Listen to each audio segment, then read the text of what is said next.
Come see your room, Jay. Well, it looks like a lot cleaner. Isn't it nice? Yep. Wanted to see your room, Lil? It's very clean. Isn't it nice? Yeah.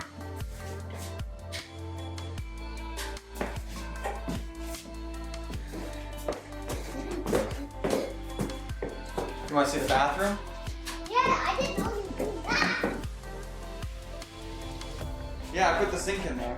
Is this what it's gonna look like? Yeah. Because I can reach it easy, see? This is Ellie's room. So what do you think? Great.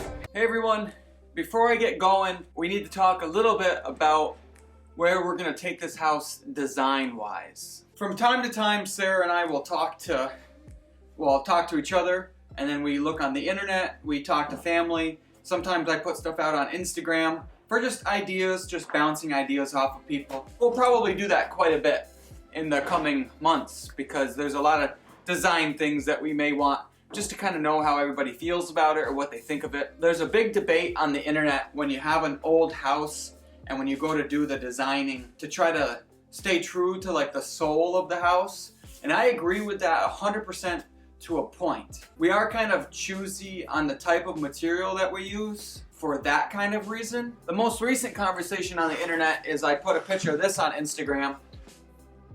This is really, really old tongue and groove that I got out of an old barn. What I've done here is I've sanded it with 120 grit sandpaper and then painted it with a primer. This is just one coat of primer. As you can see, it's got old nail holes, it's got some cracks that probably will get filled when you paint it. It's very old, salvaged wood. I guess there's two things. Some people buy brand new wood and they try to make it look old, and that's fine. What we're trying to do is use old wood and then trying to make it look as good as possible. For the ceiling in this living room, so all this wood is, the white wood, is 3/4 inch plywood that I scored with my saw, and then we painted it a special way to make it look old. I did that because we didn't want it to look like plywood up there. And it definitely doesn't. It looks like a tongue and groove old painted floor. So mission accomplished. So sometimes you need to use new material and try to make it look old. The stairway. This beam obviously was not original to the house, but we found it. It's a very good solid beam, so we put it here. But this wood here, this we pulled up upstairs. It's some of the oldest wood in the house. Wanted to find some special place for it, so we lined the stairway with it. So that is old, 200-plus-year-old wood from the house. So that's an example of using the old material from the house, and that's important to us. A lot of walls were lined with this wood right here. This is some salvaged shiplap. I didn't have very much of it, but we used it for the stairway. The last couple weeks you've watched me, I have all of this wood from the demo. We plan on using as much of this as we can. So, I mean, there's lots of reasons to use old material. I mean, the main reason for us is because it was original to the house at some point in time, and we want to reuse it. And then the other great reason to reuse material is that it doesn't really cost you anything other than time and sandpaper. And I think in the end you get a really nice result from it. So all that wood that we have that we're refinishing, it's gonna go on accent walls in the bedrooms upstairs. So we've got this wall. This wall is 8 by 13. This little tiny wall, this one's 8 by 8.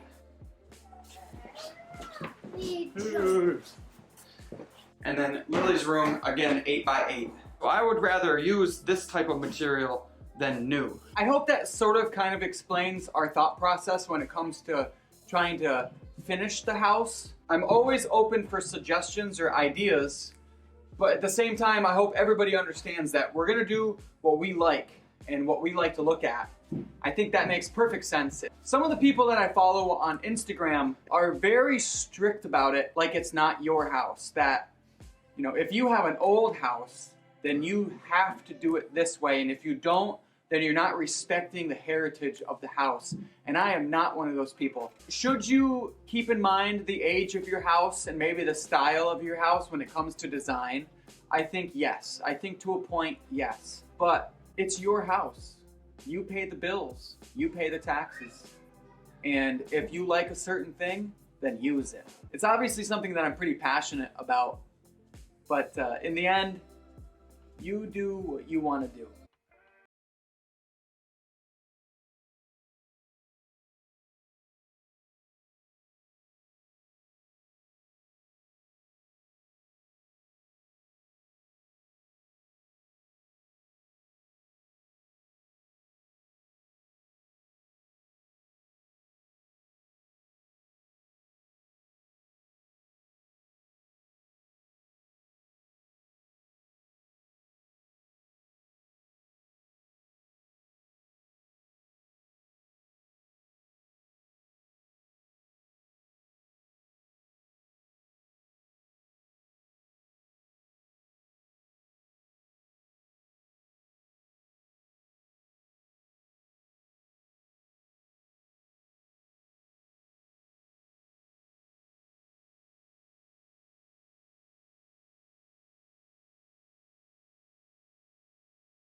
Upload a picture of this on Instagram. I think Sarah's gonna like it, but I'm not gonna go any farther until she looks at it. And I don't know if pictures are gonna do justice, so I might have to have her come here and look at it in person. Because in person, to me, it looks way better than what I can see in a picture. It's probably a little bit on the too rustic side, so we'll see, we'll see.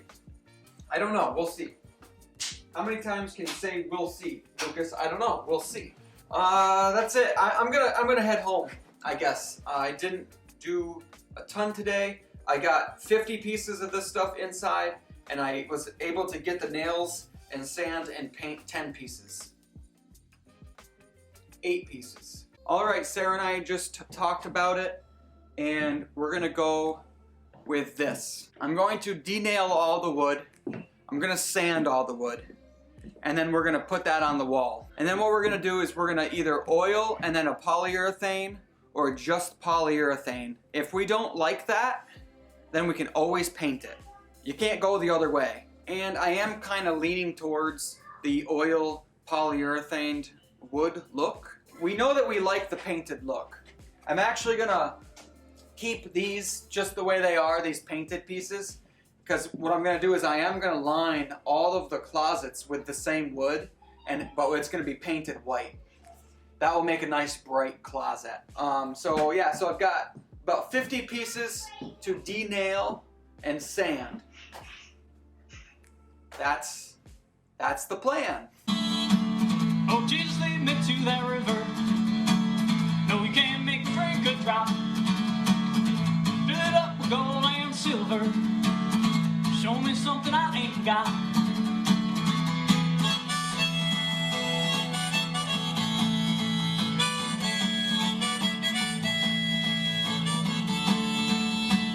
Well, politicians beat our streets. They rode us right into the ground. I see war lines and ration cards, but not a voter could be found.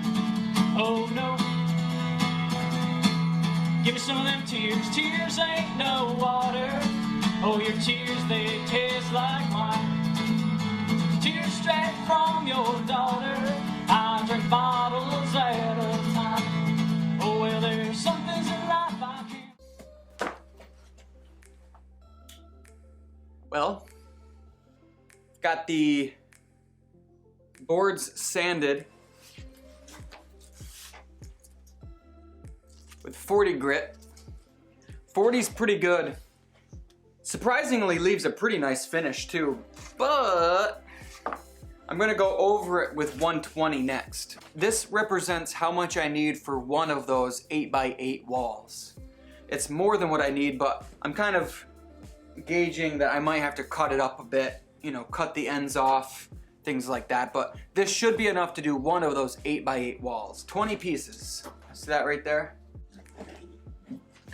So that is 21 more pieces. That will do the other 8x8 wall. And then I'm gonna have to find quite a bit out there, pieces, to do the bigger wall, the 8x13 wall. The only nice thing that I'm noticing is that because there's no finish on this wood, it's sanding very quickly, which is nice. I just did these 20 boards right here with one piece of sandpaper. The Moon Dust sandpaper is lasting forever. It's good stuff. So I got the kids upstairs, they're ready to go home. I'm not ready to go home, but I'm going to anyways. I think the only thing I'm gonna do from here is I am gonna cut a piece of this wood and bring it home so I can do some testing with polyurethane. See how many layers I wanna do. Day 27 of the government shutdown. I'm not a political person at all. I never have been. I've worked for the government for 10 years. I don't care who, what, when, why, where. Just want to go back to work so I can start getting paychecks again. I've decided that today would be a good day, as any day, to put some wood on this wall here. I think using that old salvaged material, it's going to be a patience test for me.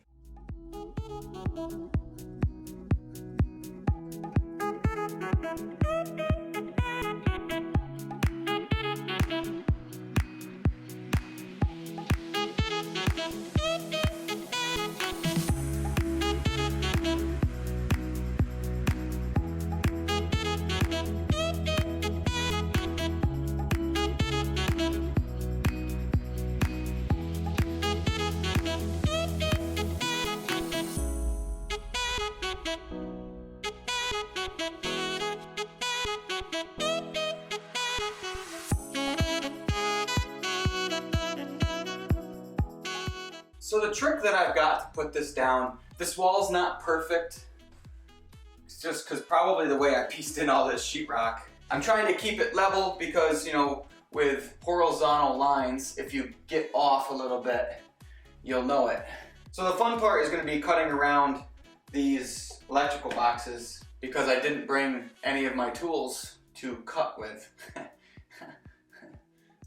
Why would you want those, Lucas? I'm going to show you exactly what goes into each piece. You already saw me sanding them, but downstairs I only have them sanded to 40 grit.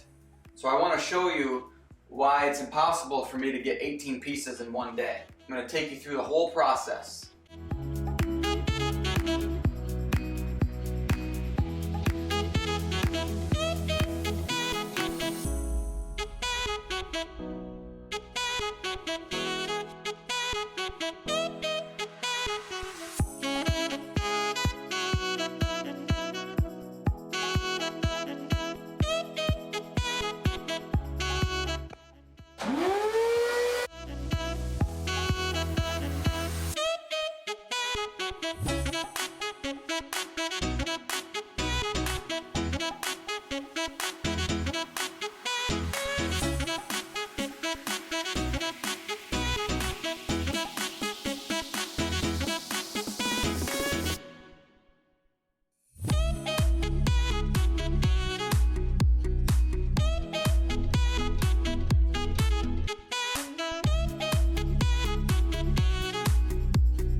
Pretty happy with the way it's turning out. It's nice and smooth too, you know. I was worried about slivers more than anything. So now I can continue on. It's gonna go a little quicker now, technically, because I've got a little bit of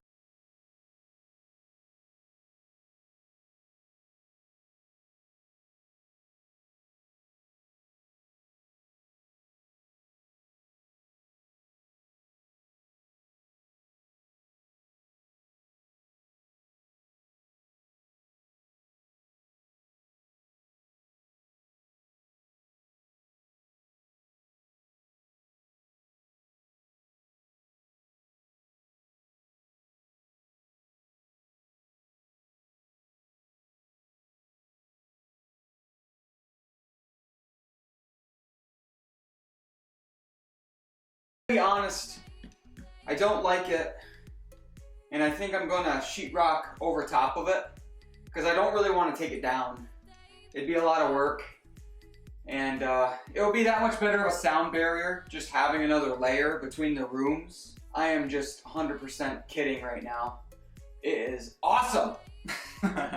Sorry. It went up basically pain-free. I had to get medieval on a couple pieces and really pull down as I'm nailing. It's awesome. I love it. The whole house had this tongue and groove in the upstairs, and this is where I found the note that said, "Good luck, you'll need it." The note was shoved into a knot. So I think it's only fitting that we put the wood back up. On every single bedroom, we put a little bit back up to pay some respects to the gentleman that took the time to put this throughout the whole house. So I gotta get going. It's been a long day. I really wanted to power through and get this done, and I'm so glad that I did because I love it. But now I gotta go home. So, thanks for watching. Next up, we're gonna finish it. This is my sample piece. This has just got linseed oil on it right now. You can see how much darker it is. I like that dark look. How do you like it? Let me know. Thanks for watching. We'll see you later.